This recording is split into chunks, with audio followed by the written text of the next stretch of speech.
This is Hidden Killers with Tony Brueski. Here now, Tony Brueski.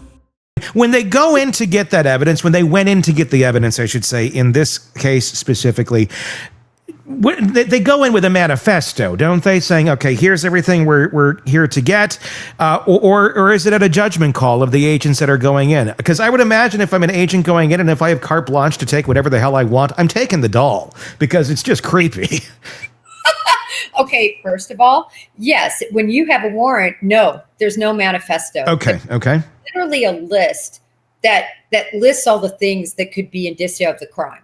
Okay. So, for instance, if one of those is a piece of paper, you're really able to look anywhere where a piece of paper could be. So it's extremely broad, Tony.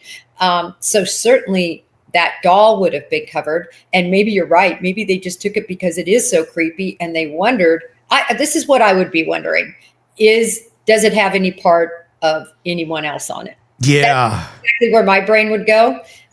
Maybe I've just been doing this too long. I never thought that they took it because they wanted it to be matched up with a memory, but you could be right. Maybe it could be very benign. I mean, it really could, or it could be something really, really disturbingly horrific that horror movies will be made out of for years to come. The cage. Remember they took the cage? They did. Remember that. There's a cage that they took. And I'm like, did he cage him? And if he caged them, obviously they're going to be looking for any skin cells, hair, something. It would be years later, but stuff gets caught in the cracks. I don't know. Is he a good cleaner like Brian Koberger? I wish in that documentary they would have asked Asa and the daughter, where the hell was that doll located in the house? Like, was that in his little hidey hole cave thing under the stairs where maybe they didn't ever see it? Or was it like on display in the living room? That would tell you a little bit more about what this was, depending on where it was displayed. If it was like really hidden away, yeah, I think I'd be identifying the hair on that doll and wondering what the hell is in that. Let's talk about the hair a little bit. The DNA, they're obviously now allowing some new technology to the genome sequencing on it. It'd be the first time, from what I understand, that it's going to be introduced at a New York court. Does not mean it's not good science. It's just new science. It's a new way. It's technology. We're always finding new ways of breaking down DNA and using it to identify things. It's how it works. And there's going to be a first time for everything. Of course, the defense is going to argue, it's junk science. This is new. It's never been used. How do you think that will play to a jury? Because they're certainly going to try and play it that direction from the defense. How does a jury take it when it comes to, new technology being used in something like this?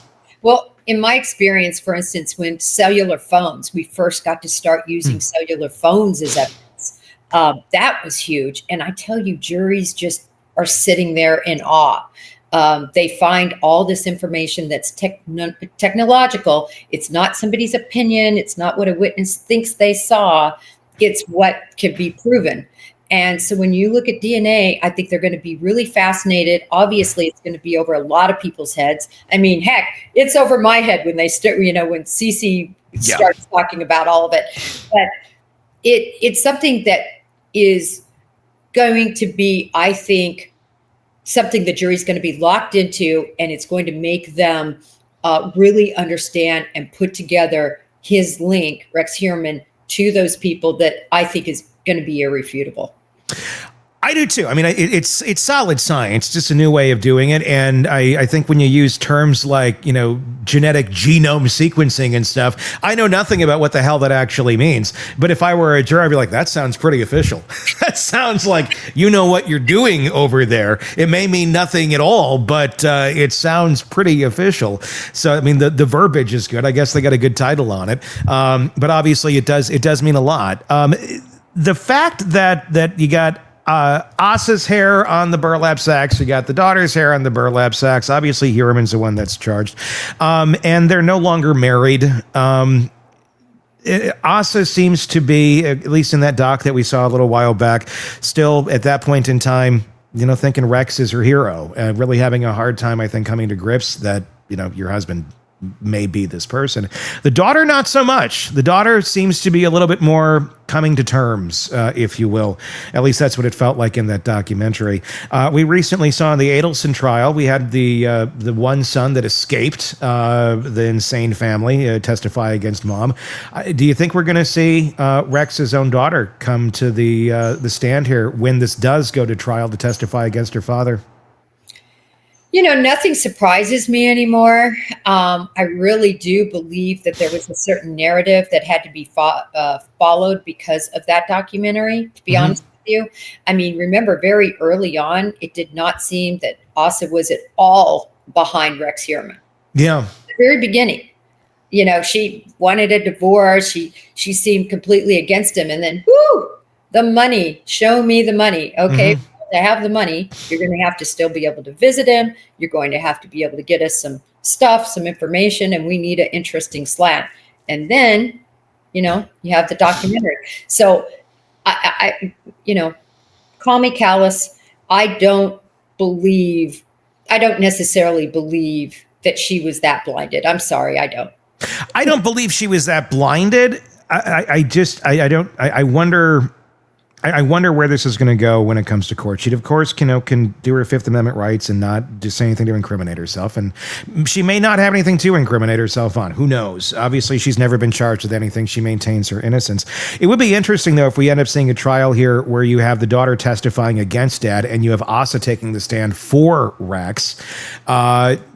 Especially if she still maintains this level of cognitive ignorance, I would say, almost on Rex of believing he's innocent. I could see her being a witness for him.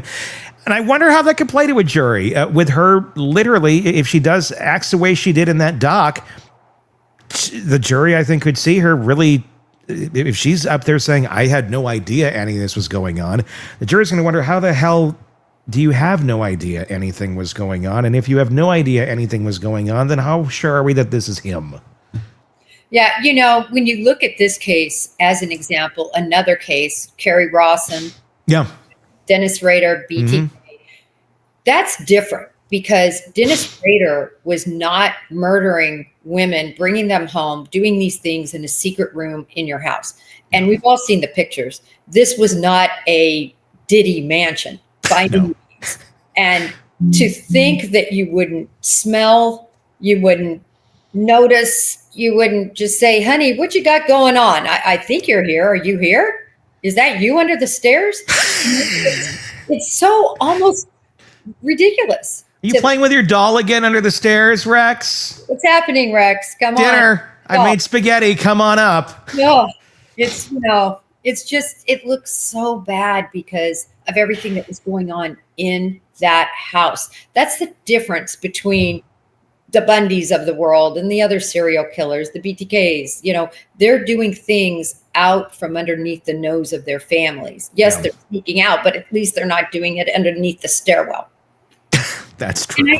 And I understand she was supposedly, like, the trips are lining up, that mostly she was gone. But, there's other information that, maybe she... I want to know how you're lining up every trip for 20 years to be supposed... It seems like, I don't even know how you get dates on all that going back to 93, Well, you saw the pack rat situation. True. Yeah. I don't know if they ever even threw away like a shoebox receipt. I mean, it's ridiculous. But having said that, her story is hard for someone like me to believe. Maybe everybody else is believing it. Having trouble with it. And she's probably having trouble with it. I have trouble with it too. I have trouble with it. I have a ton of mixed feelings about Asa, but we'll see how this all plays out as time goes on. Let me ask you this. This just came to my mind too.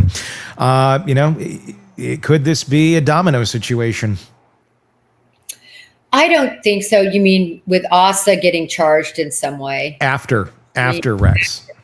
I don't think so. I really don't. I mean, you know what it would take for that to happen? It would take Rex Heuermann flipping on Asa, that she was a part of all of this. She's going to have some sort of limited immunity, I believe, and very limited, that she has to have been telling the truth. So if Rex would somehow flip on Asa, then I think you could see some very interesting movement within the prosecution, but I wouldn't anticipate that. Yeah, it'll be fascinating to see what comes out once this actually does get to trial. You're always great at predicting this stuff. Clearly, it's not happening this year. Are you thinking next year? Are you thinking 97? No, I said 97. But I'm thinking 27 or 28. I'm going to 27. 27. I would go with you on that one. I think, and I'm wondering if we're going to have more bodies added to the list before then, too. Well, if more bodies are added, then we're going to add more years. But at this point, 27, more bodies, they're going to still be working on it. I mean, who else is out there that could possibly be connected? These guys don't stop. They don't just, I think I'm not going to have a lust and an appetite for this. I would say the clock is ticking on Rex. So I would say sooner than later to get going on this, because I wonder how many years Rex has left in him, quite honestly. So it's a gamble, but it would be a damn shame if they spend all these years getting all this ready to go and he died in prison today. And yeah. Tony, I got to tell you though, isn't it interesting? We've seen the Luigi Mangione lovers, his groupies, they've gone over to Kohberger. Kohbergers have gone over to the Luigis. Why are they leaving Rex out? I don't know. I wonder why they don't like Rex. Not as relatable of a character? I don't know. We'll let the maggots go wherever they're going to go, I guess. Jennifer Coffindaffer, retired FBI special agent. As always, thank you for coming on and giving us your insight onto these cases. Let us know your thoughts in the comment section on YouTube, and be sure to press subscribe wherever you're downloading podcasts so you don't miss any of the cases that we cover for you right here. Until next time, I'm Tony Brueski. We'll talk again real soon. Want more on this case and others? Then press subscribe now and don't miss a moment of true crime coverage from Tony Brueski and the Hidden Killers podcast.